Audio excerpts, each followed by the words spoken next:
Hi everyone, this is Jen Nye with Whole Washington, and this is the how-to video. How to collect signatures for I-1471, which is going to put universal health care for Washington State on the ballot. So the big question is, how much policy knowledge do you really need to have to get out there and start collecting? The honest answer is not much. Signature gathering is much more about resilience and attitude and making a genuine time commitment than it is about policy knowledge. But that being said, just having a basic foundation of the bill will give you the confidence to go out there and talk to strangers. Just keep in mind that these interactions should be quick and brief. You're not out there to win an argument. You're not out there to win someone over. You're not even really out there to present a case. What you're trying to do is find the people that want to sign. You're trying to find your yeses. And don't get me wrong, you will definitely make connections while you're out there. You'll be bonding over our horrible healthcare system. And you might do a little recruiting along the way. But for the most part, that saying, be bright, be brief, be gone, it really applies here.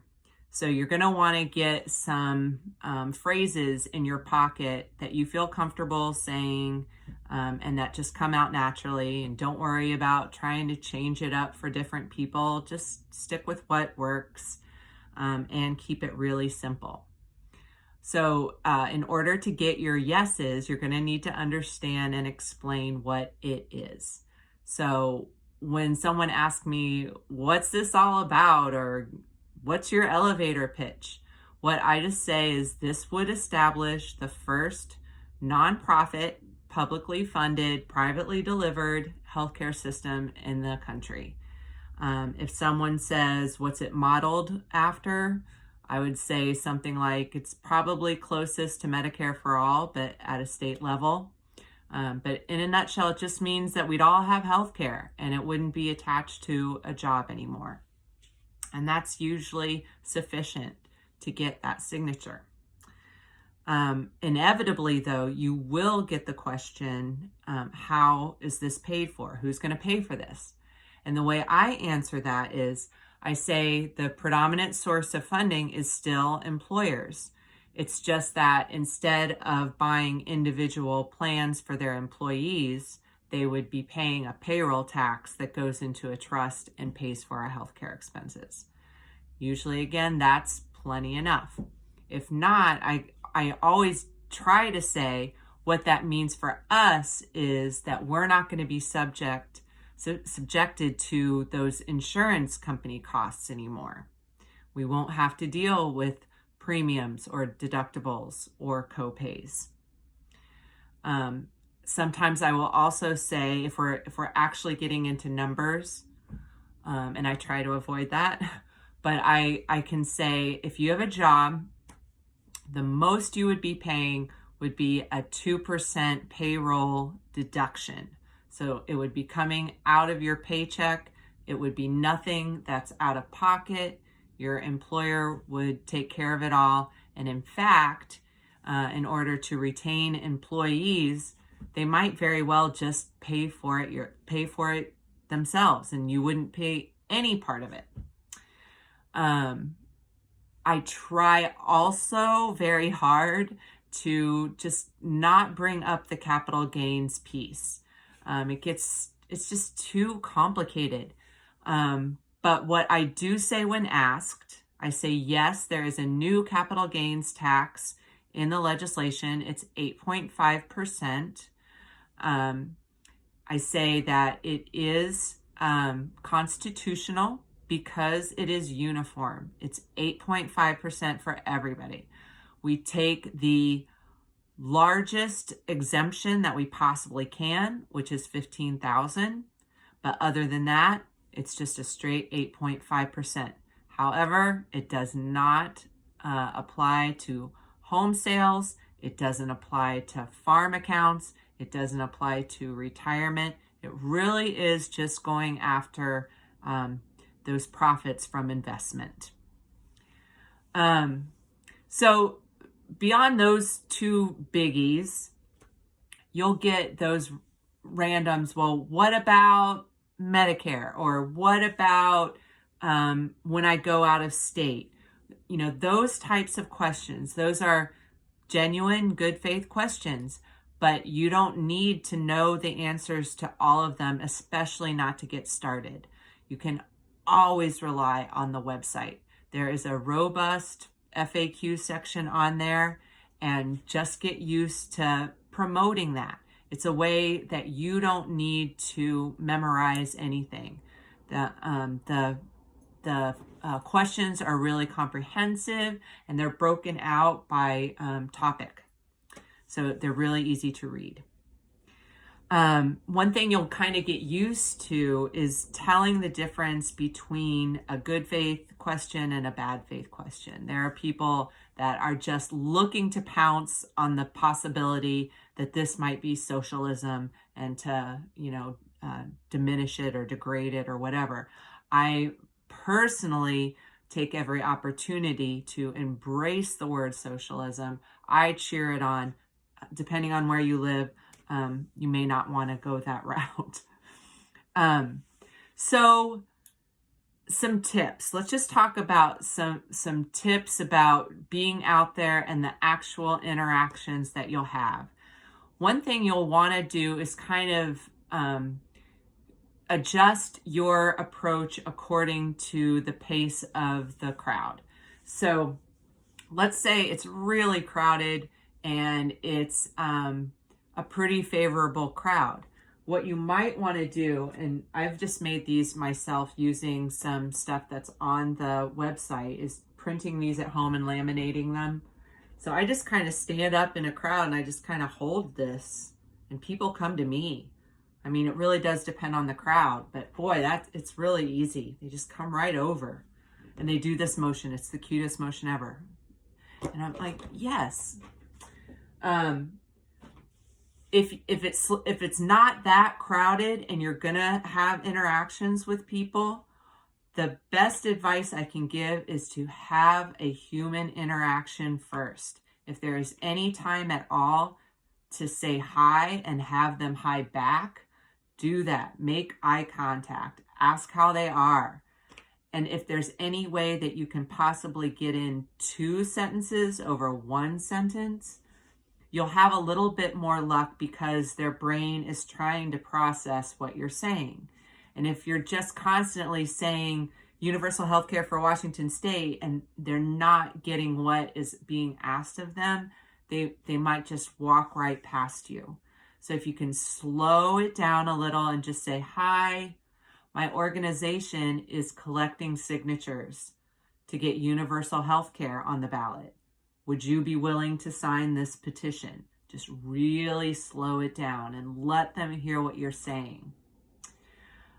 It might even be slow enough where you're kind of going to groups of people. Say people are in a park, people on a beach.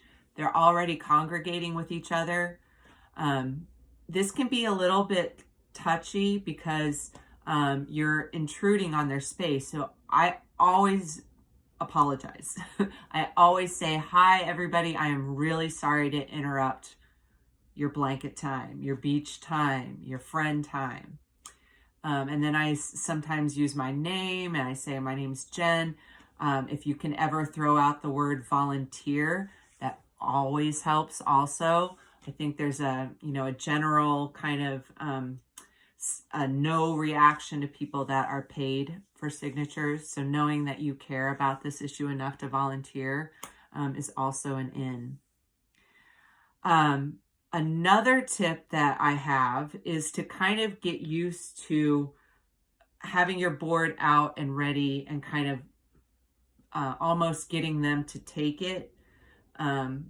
It's a natural inclination to want to kind of grab a hold of something that's being like proffered out to you. So, and it's a fine line between that and being too pushy. So just be aware, but just kind of like ease that action of, presenting it at their writing level to them. So say that someone agrees to sign and you're kind of explaining what they need to fill out on the petition. I would definitely do that. Make sure they're a registered voter. But what I try to not do now, which I used to do, I just stopped talking. I always used to think that I needed to fill that space with information, like tell them more about it, get them really pumped up.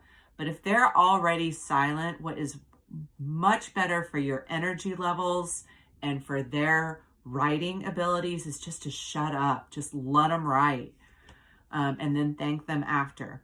If you feel that it's helpful to give them a quarter sheet on their way, you can. But if you've already got their signature and it feels kind of like a one and done, just let them go and save your energy so you can keep on going. The other thing you might want to do is just keep your head up and be aware of other people that might be wanting to sign while someone is signing. So you'll probably start off with just one board, maybe two, and you have two so that especially if you get, a couple, they can both be signing at the same time. But once you get into it, once you start getting into it, you're going to want to have multiple boards, and you'll want to be aware of people that are kind of like easing over to your space. Another thing I do, like if I have two people signing, I have the sign up so other people know what the action is all about, and they might just come over and want to sign too. And there's just nothing like having multiple boards going at once. I mean, pizza is great, but have you had 5 or 6 boards going at once? It is amazing. So another thing that you should really get used to doing is just being able to say, I don't know.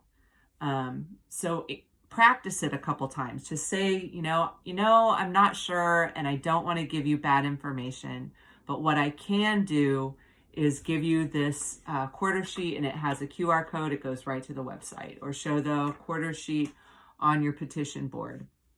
But just get used to being okay with not knowing the entire legislation. The other thing is knowing that you're going to have some lulls, and they can be painful. I am telling you, a couple weekends ago, I thought I reached my absolute bottom. I was just getting no after no after no, and it felt really personal. But do whatever you got to do to shake yourself out of that. Go get yourself an ice cream, change your location. Maybe it's time to call it quits for the day, but always, always, always go back out. Just know that it always feels weird at first. You're always going to feel a little bit of anxiety, a little bit of dread, but it goes away really fast, especially if you can go out on consecutive nights. It's really helpful just to get a few nights under your belt and just know that you're going to go out there and focus on completing sheets.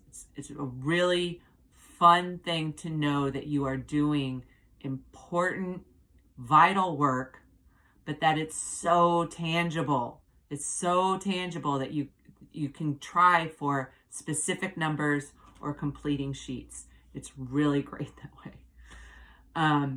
And utilize a buddy. Maybe for the first time, you really, really want to go out with another volunteer that's collected before. Totally makes sense, and we will do everything we can to partner you up. Use Slack for that. It's really good for making those kind of connections. But the other thing you can do is just take out a friend. Maybe your husband will go with you and hold a sign. Just have them hold the sign while you do all the interacting. Just having someone else there to kind of commiserate with and celebrate with it's wonderful. At some point then you might feel some self-motivating factors coming into play, and you might want to go out all by yourself and just, keep chipping away. And that's lovely. But if you want, always go out with somebody, because people can be really weird, and it's really nice to have a co-conspirator in this. So I hope that these tips help, and I hope that you have the belief that I'm trying to impart that you can do this. You don't need to read the bill first, I promise. Just, you might want to go through the FAQs, take a look at the website, especially the what's included page is really great. The how we're going to pay for it page is really great. And then beyond that, it's really just going out into the real world and starting. But I promise you, you can do this. And I promise everybody, we can do this. We just have to put in the hours. So let's get out there and let's get to 400K. Thanks, everybody.